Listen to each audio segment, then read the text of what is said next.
What is going on, ladies and gentlemen? Welcome back to a brand new video here on the channel today, guys. In today's video, we are going to be breaking down my picks for the 2026 IndyCar season. We have a big season coming up ahead, guys. New faces in new places. Definitely a big move of silly season in the 2025 IndyCar off season. Will Power ain't even at Team Penske anymore for like the first time in ages. Colton Herta's now in F2. Crazy scenes. Crazy scenes. We're gonna break it all down for you. We're gonna give you the scoop. I'm gonna tell you where I think everybody will finish in the point standings, and yeah, man. You guys can let me know if you agree or disagree in the comments down below. And without further delay, let's get straight into this, shall we? Well, here you go, guys. Spoiler alert. Video over. Here's my predictions for the new season. Oh my. But anyways, this is how I think it'll go down in the new year. We'll break it down driver by driver from bottom to top. And yeah, let's get straight into this, guys. Let's get straight into it. Starting out with Stingray Rob at the bottom. I don't think this needs any explanation. I mean, Stingray Rob is just kind of there for purposes. He seems like a great fella. Stingray does seem like a good fella, but very similar to this fella, Kiffin Simpson. I mean, I could be nice and put him up here, but nah. We'll just get the two pay guys out of there. I will say the Sunoco car looks dope as shit. I am definitely looking forward to seeing that on track. It's just too bad, more times than not, it's going to be in last place. I got Kyle Collette in the AJ Foyt in, oh my god, what position is this? P23? I mean, I don't know a whole lot about Kyle Collette, if I'm going to be honest with you guys. He's a pretty new face on the IndyCar grid. I'm interested to see what he does. I definitely think he's someone who could break into that 16 to 20 range. I don't think he'll be beating Santino in year one by any stretch of the imagination, but I can see some surprises coming from Kyle Collette. I think he'll have a good opening year. I don't think he'll be disappointing, but for Foyt standards, I think it's going to be a year of learning the car. He'll get caught up in a couple wrecks, have a few rookie mistakes, and I think he'll be really decent, man, if you just give him the time. And yeah, I believe in Kyle Collette. Then I've got, is Dennis Hauger Dale Coyne? I believe he is. But if I'm not mistaken, he would have to be because he's the only one without sponsors, him and Grosjean. But, oh, excuse me. Roman Grosjean, P22. I honestly think, guys, he's just in the slower of the Dale Coyne cars. So, apologies to Roman Grosjean, but if Dennis Hauger is in the 51, like I'm not mistaken, I believe Hauger's going to be the faster one, to be honest. But I mean, you could easily swap these two around. You could easily say Grosjean ahead of Hauger. And you know what? Screw it. I'm going to keep it that way. I'm switching it up mid-video because why? It's my video and I don't give a damn. But yeah, this is going to be a back and forth battle. Obviously, Dennis Hauger, coming from the European scene, Indy next champion. I do really like Dennis Hauger. He's actually in my F125 My Team series.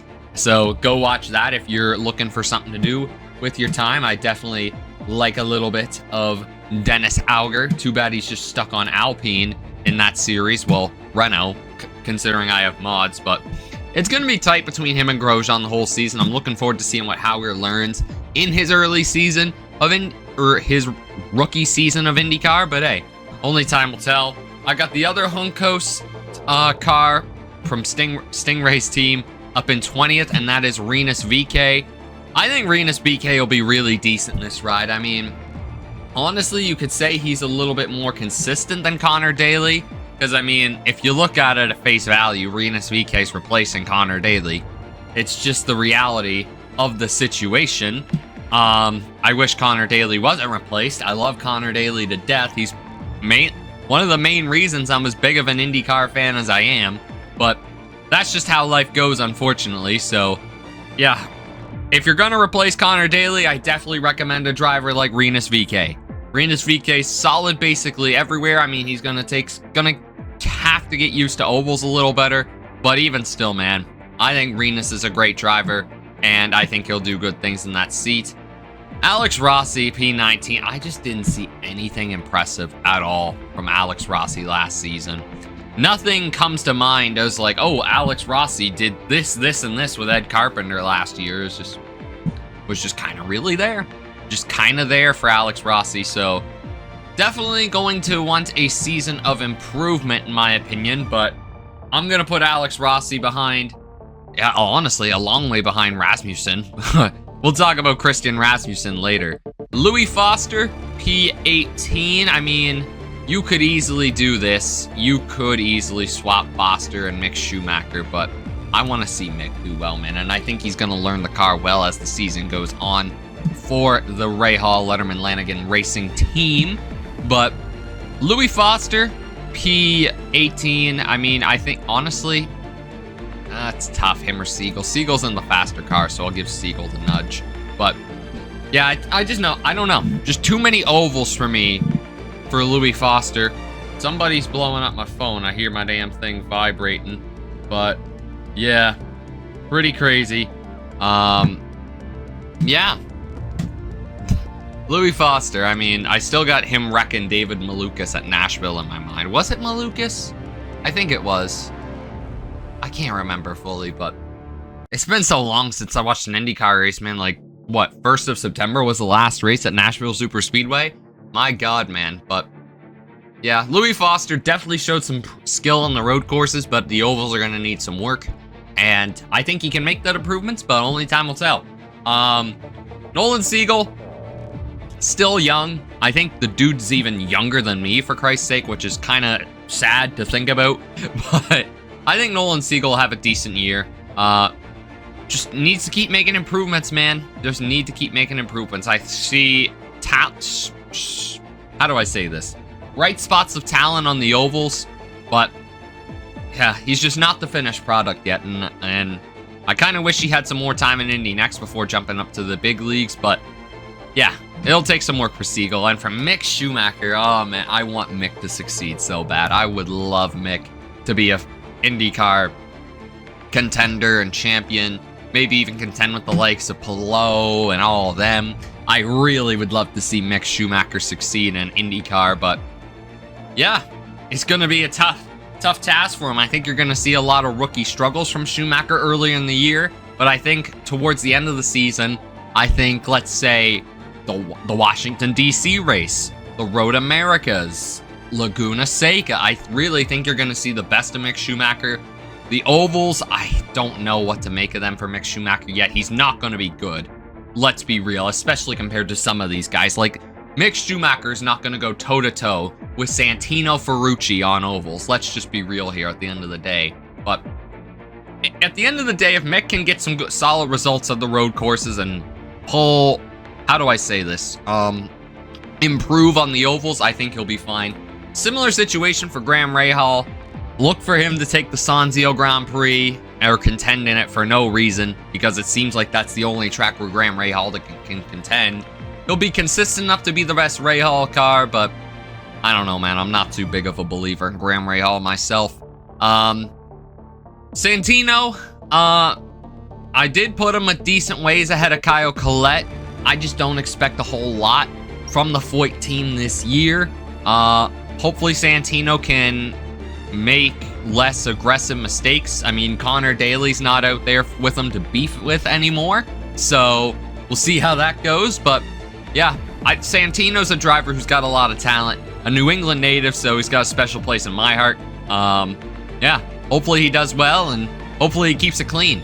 Marcus Armstrong, P13. I definitely think him and Rosenquist are going to go back and forth the entire year, man.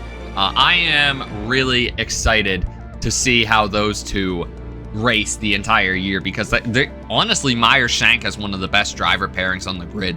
Like, in terms of all-around depth, I think you can't get a much better driver pairing. I mean, if they get a third car, like, maybe you put... I think if they somehow got Rasmussen off Ed Carpenter, I think they'd be the perfect team.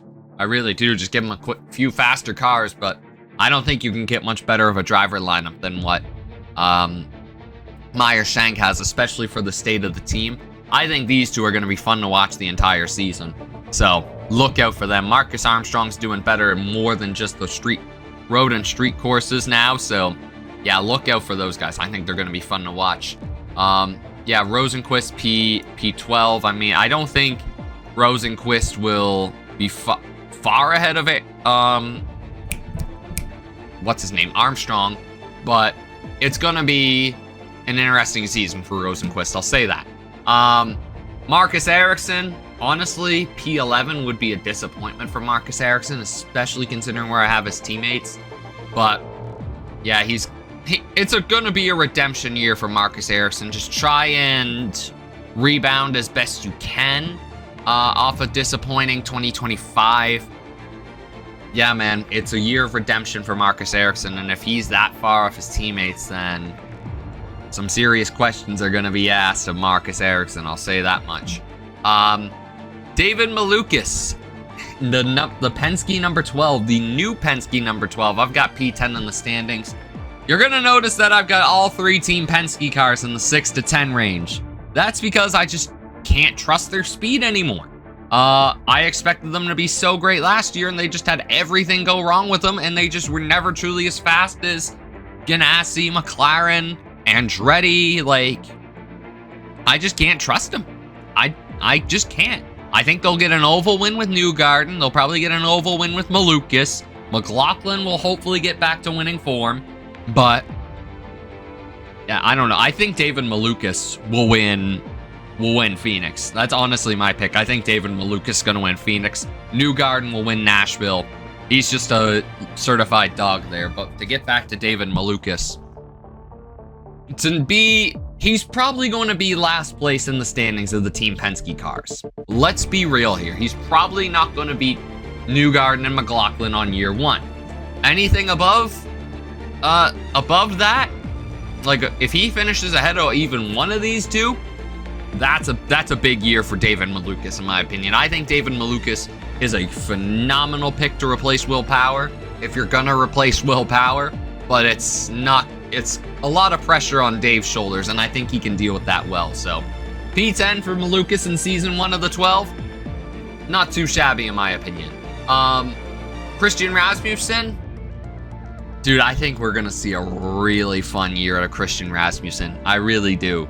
Rasmussen honestly, when I look at Christian Rasmussen, I think of IndyCar's Carson Hocevar. That's exactly what I think of when I see Christian Rasmussen, man. He's a talented driver who's going to play it all out in the line, especially on those ovals. Never afraid to take risks. Always the show, no matter what position he is on the grid.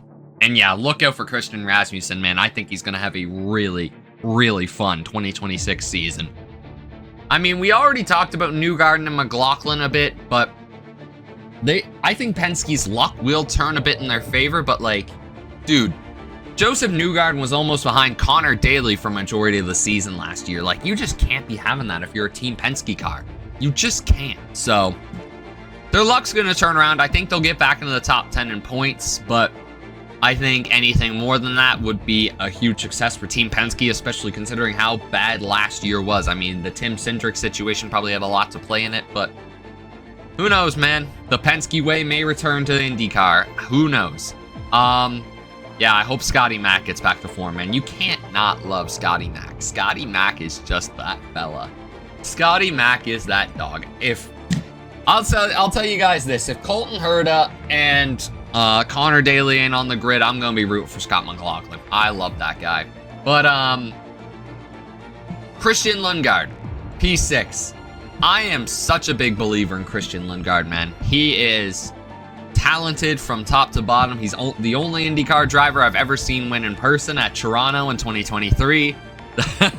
And yeah, man, once I figured out Lundgaard was getting put in that McLaren, I was like, look out, guys. You're going to have a real threat on your hands in that guy.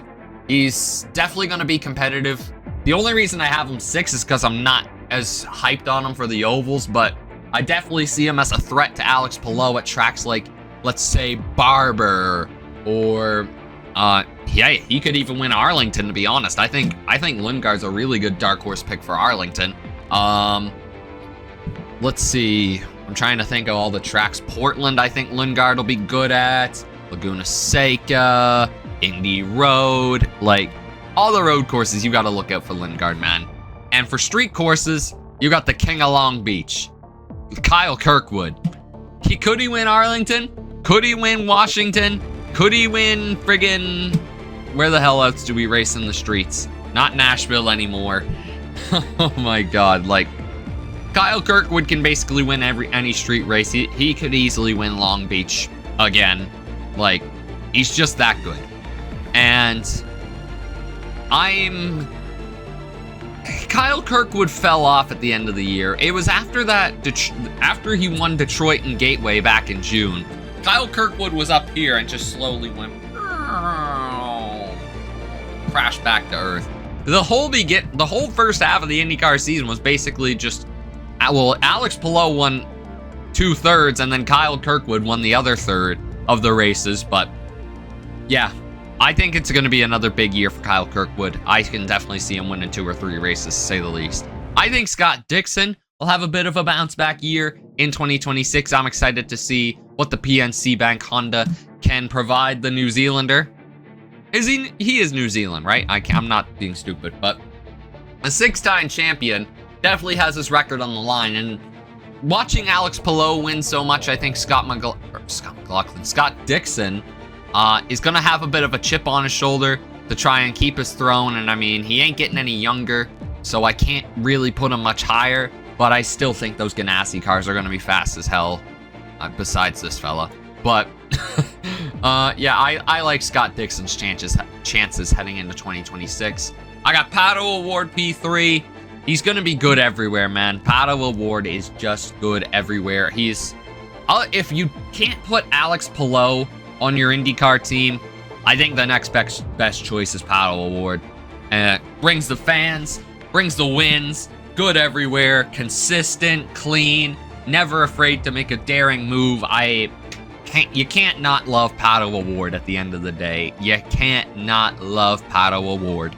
And yeah, I think McLaren's going to bring some more heat in 2026. I think they're going to have a good, solid, consistent season. But I tell you who else is going to bring the heat, and that is Will Power. I think Will Power, a rejuvenated Will Power at that, a Will Power that proved he could still win at the end of his time with Team Penske. I'm excited. I'm excited to see Will Power and Andretti. I think this is going to be a very good partnership for years to come, and I am interested to see what Will Power can do. I think he'll take Palou all the way to the end, but I still think Alex Palou will remain on top of the IndyCar world.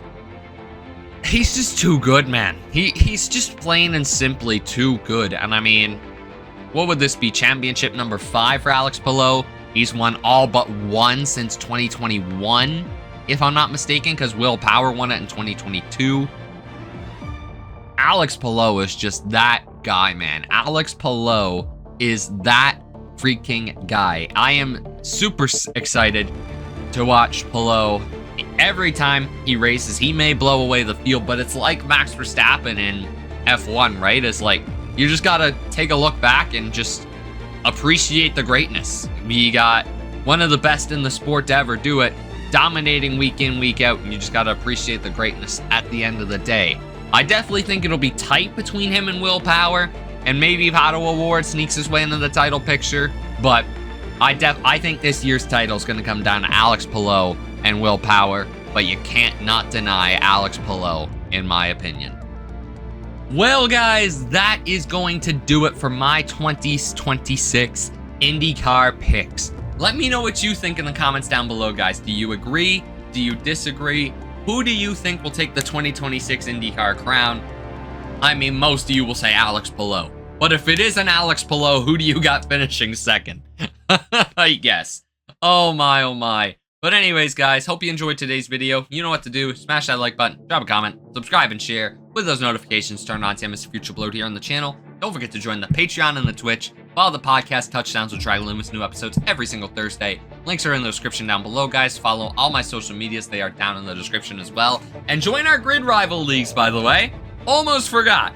My league is back. $50 gift card prize for the winner. podcast league will be created here soon. I actually got to get on that before I edit this video. So yeah, get in the GridRival leagues, guys. It's going to be a great year of IndyCar racing, and we'll see you in September when I react to probably how bad these picks are.